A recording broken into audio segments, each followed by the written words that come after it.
Bismillahirrahmanirrahim. Assalamualaikum warahmatullahi wabarakatuh. Okey, apa khabar anda semua hari ini? Soleha doakan agar semuanya dalam keadaan sihat walafiat, sentiasa diberikan kemudahan dan juga kesenangan dalam setiap urusan yang kalian lakukan kerana Allah Ta'ala. Okey, hari ini perkongsian ilmu daripada Soleha hari yang ke-19 pada tahun ini. Okey, boleh tolong share dan boleh tolong kongsikan laju-laju Soleha punya link page FB Live hari ini supaya lebih ramai orang yang akan dapat manfaat daripada perkongsian ilmu yang berkat, insya-Allah. Waalaikumsalam. Hai Kak Emma, hai Nasma Bahar. Waalaikumsalam. Hai Reha. Okey, Alhamdulillah hari ini kita berpeluang lagi untuk sharing ilmu. Tajuk sharing ilmu pada hari ini adalah gangguan syaitan ketika kita solat.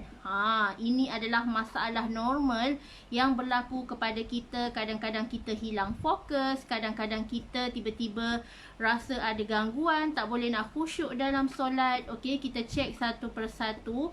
Antara kesilapan yang kadang-kadang kita tak sedar waktu kita solat, kita solat yang tak sempurna dan solat yang boleh terbatal dalam kita tak sedar. Okey, sebelum tu jom sama-sama kita berselawat dan berdoa. Semoga Allah memberkati majlis ilmu kita pada hari ini, insya-Allah. Allahumma salli ala Sayyidina Muhammad wa ala alihi Muhammad. Allahumma salli ala Sayyidina Muhammad wa ala alihi Muhammad. Allahumma salli ala Sayyidina Muhammad wa ala alihi Muhammad. Bismillahirrahmanirrahim. Allahumma aftah alaina hikmataka wa ansyur alaina min khazaini rahmatika ya Arhamar Rahimin. Rabbi syrahli sadri wa yassirli amri wahlul 'uqdatan min lisani yafqahu qawli. Amin ya Allah ya Mujib.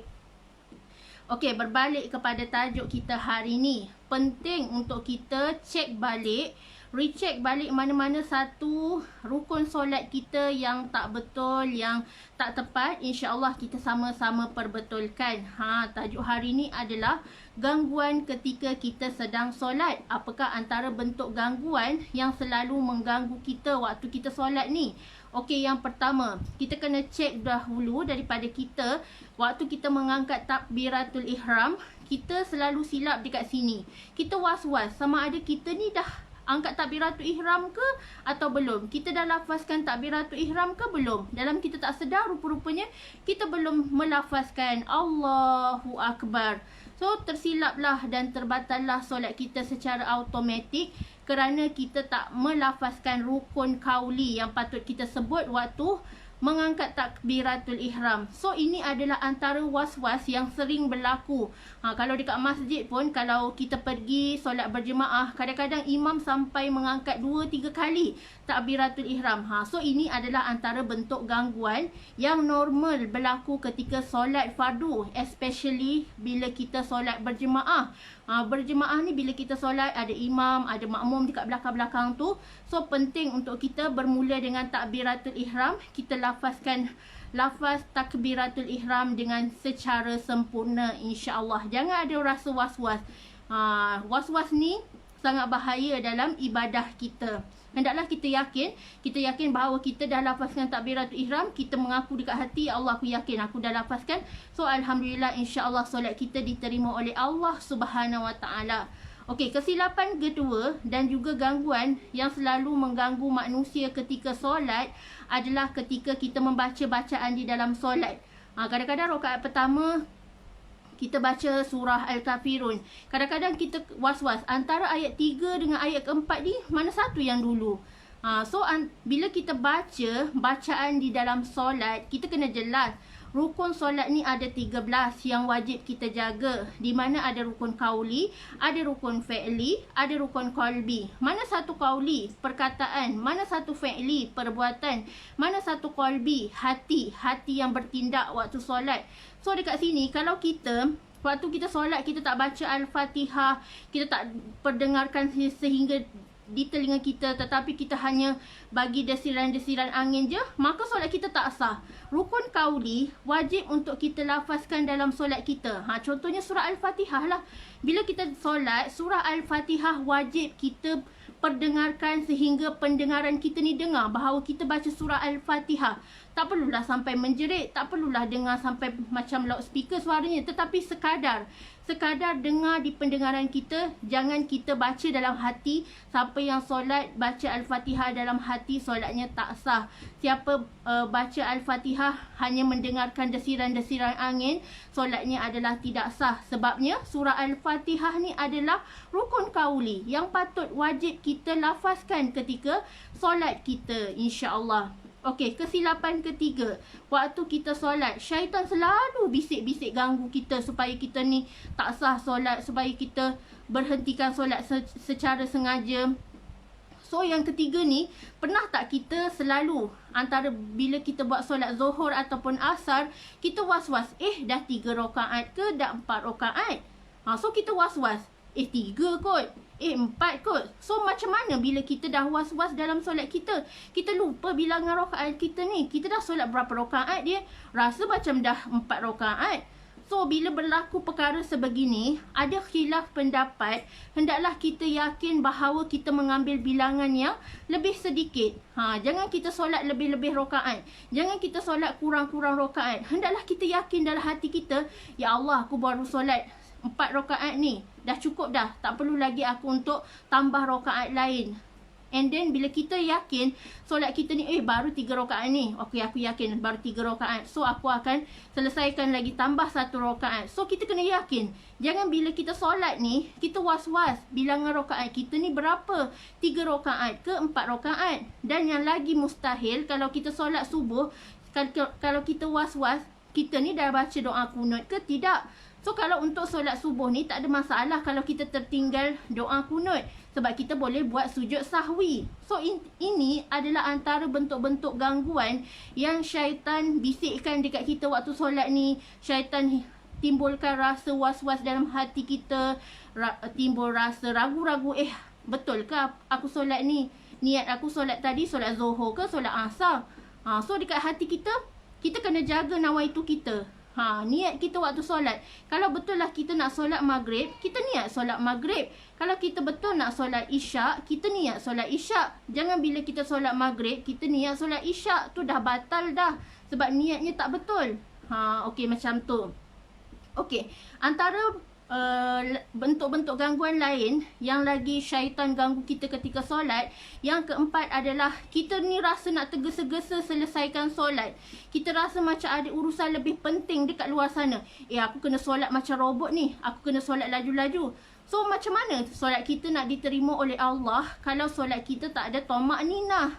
Solat kita wajib ada perhentiannya. Contoh, selepas rukuk ada berhenti sekejap untuk kita bangun kembali, and then kita sujud. So setiap solat, setiap rukun-rukun solat ni ada tamak-ninah. Jangan kita main langgar je. So syaitan akan selalu mengganggu kita sehingga menimbulkan dekat hati kita was-was solat kita ni. Aku ni kenapa nak solat tergesa-gesa, nak cepat ke habis, sehingga salam pun sempat salam kanan je, salam kiri tak sempat. So dekat sini perbetulkan solat kita. Jangan solat kelam kabut, jangan solat macam robot, jangan solat tergesa-gesa. Kita solatlah, ambil masa 5 minit, tak lama pun. 5 minit tu abadikan diri kita kepada Allah Subhanahu Wa Taala, hambakan diri kita kepada Allah Subhanahu Wa Taala dengan melakukan solat yang sempurna. InsyaAllah bila solat kita sempurna, InsyaAllah solat kita akan Allah terima. Solat kita akan diberikan pahala oleh Allah Subhanahu Wa Taala. Jangan pandang ringan, jangan pandang remeh bab solat. Kerana solat adalah perkara utama yang akan Allah hisap. Perkara pertama yang akan Allah hisap dan yang terawal akan kita hisap di hari akhirat kelak adalah solat. So pentingkan solat kita. Jangan solat terlampau kita rasa macam tak apalah, tak solat pun tak apa, tak apalah aku solat sekadar solat, tak solat yang sempurna. Tak boleh macam tu. Sebab tugas syaitan ni memang terus akan menyesatkan kita. Okey, antara kesilapan lain lagi ketika solat, kadang-kadang kita solat, kita tak pandang tempat sujud. Kita tak pandang tikar sejadah kita. Kita solat, mata kita melilau ke kiri, ke kanan. Kadang-kadang kita pandang atas, kadang-kadang kita pandang kiri kanan balik. So, bagaimana pergerakan kita di dalam solat? Dah terlampau banyak dah pergerakan kita di dalam solat. So, solatlah dengan terbaik. Jangan kita solat banyak pergerakan, gerak kiri, gerak ke kanan. So, akan membatalkan solat kita. Fokus solat kita, pandang tempat sujud sahaja. InsyaAllah, bila kita fokus, pandang tempat sujud, InsyaAllah, kita solat pun akan rasa khusyuk. Kita solat pun akan rasa macam tenang. Bukan solat yang tergesa-gesa, bukan solat yang kerana terpaksa, tetapi solat ni adalah waktu kita mengabdikan diri kita kepada Allah, rasa ketakwaan kita, rasa penuh keimanan kita, tanggungjawab kita sebagai seorang Muslim melakukan solat yang terbaik, solat yang high class kepada Allah Subhanahu Wa Taala. Okey, yang seterusnya, antara bentuk gangguan lain lagi yang syaitan selalu ganggu kita sehingga kita rasa solat kita ni banyak gangguan adalah bila mana kita selalu menguap, kita rasa mengantuk. Kadang-kadang kes yang paling pelik saya pernah dengar, ada yang sampai tertidur waktu solat. Boleh terlena, boleh tertidur, boleh terlentuk ketika solat. So, adakah batal ataupun tidak solat kita? Kalau kita tertidur, terlena waktu solat kita akan menjadi solat yang tak sah. Sebab tu bila kita nak solat, fokus solat kita, ambil wuduk. Kita dah ambil wuduk dah ni. Muka segar, muka dah dibasahi dengan air wuduk dan kita pun fokus nak solat. Dah ready dah mental, fizikal kita nak menghadap Allah Subhanahu Wa Taala, nak mengerjakan solat yang terbaik. So, fokus pada titik kita nak solat. Pandang tempat sujud, menghadap ke arah kiblat. So, insyaAllah, bila kita rasa mengantuk, segera ambil wuduk balik. Jangan bila kita maghrib nak ke isyak, kita kata tak apalah, masa ke maghrib ke isyak ni singkat, padahal tengah mengantuk tu. So, bila kita rasa mengantuk, kita terus ambil wuduk. Dan jangan sampai kita terlena waktu solat. Jangan sampai kita tak sedar kita berdengkur waktu solat. So, tak boleh macam tu. So, ini adalah antara bentuk-bentuk gangguan. Ibarat syaitan tu bergayut atas biji mata kita, kelopak mata kita ni nak mengganggu kita. Janganlah solat, tidurlah lagi. Itu adalah antara bentuk gangguan-gangguan syaitan ketika kita sedang solat. Dan yang terakhir, antara bentuk gangguan yang saya nak share dengan anda, kadang-kadang anda pernah tak solat tu tiba-tiba, rasa nak buang angin lah, terasa nak baca-bacalah nak terbuang air, nak terbuang angin. So, dekat sini, bila kita ada perasaan macam tu, sebenarnya itu adalah antara bentuk-bentuk gangguan syaitan. Di mana syaitan wujudkan rasa was-was dalam hati kita untuk kita tidak fokus dalam solat kita. So, itu memang tugas syaitan. Kita kena fokus. Kita kena fokus pada solat kita. Jaga niat kita. Ya Allah, semoga solat ini adalah solat yang dapat membantu aku untuk masuk ke syurga. Ya Allah, semoga solat ini adalah dapat membentuk diri dan peribadi aku pada hari ini dan hari-hari seterusnya. So, bila kita ada perasaan was-was yang banyak-banyak, banyakkan ta'awuz. A'udzubillahi minasyaitonirrajim. Hembus sikit. Usap kat kepala kita, ya Allah, semoga aku tidak terganggu dengan godaan-godaan syaitan ni. Kadang-kadang kita rasa, tak tertahannya nak pergi bilik air ni. Padahal semua benda tu boleh dikawal. Kita masih boleh menahan. Itu adalah antara bentuk-bentuk gangguan syaitan sebenarnya. So, jaga niat kita. Lakukanlah solat yang terbaik. Lakukanlah solat kerana Allah Ta'ala. Jangan tergesa-gesa. Solat awal waktu, solat tepat waktu, solat persembahkan yang terbaik kepada Allah. Ingat, jangan bagi sisa kepada Allah. Kalau kita solat, kita bagi sisa kepada Allah. Jangan pelik Allah bagi rezeki dekat kita. Rezeki yang selalu bocor, rezeki yang susah nak masuk, rezeki yang tersekat kerana kesalahan kita dalam solat kita tak ambil berat. Kita tak perhalusi pun solat kita. Wuduk kita macam mana, pakaian kita dalam solat macam mana, adakah bersih ke tidak. Waktu kita mensucikan diri kita dalam bab taharah, adakah kita cakna kita ni dah bersih, suci ke belum. So, dekat sini hendaklah kita cakna dan perbetulkan, belajar, menuntut ilmu. Kalau kita tak tahu, tak faham, tanya kepada yang lebih arif, tanya ustazah yang lebih pakar tentang bab-bab pensucian ni. So jangan kita pandang remeh, sebabnya solat adalah tiang agama. Solat adalah membentuk akhlak kita.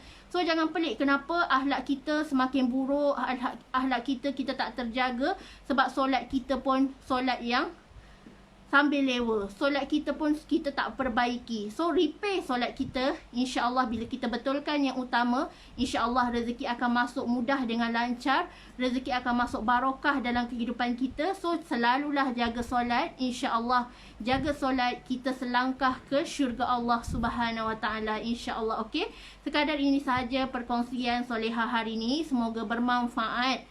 Kita sama-sama saling mengingati supaya kita menjadi hamba yang bertakwa, insya-Allah. Okey, wabillahi taufiq wa hidayah. Wassalamualaikum warahmatullahi wabarakatuh.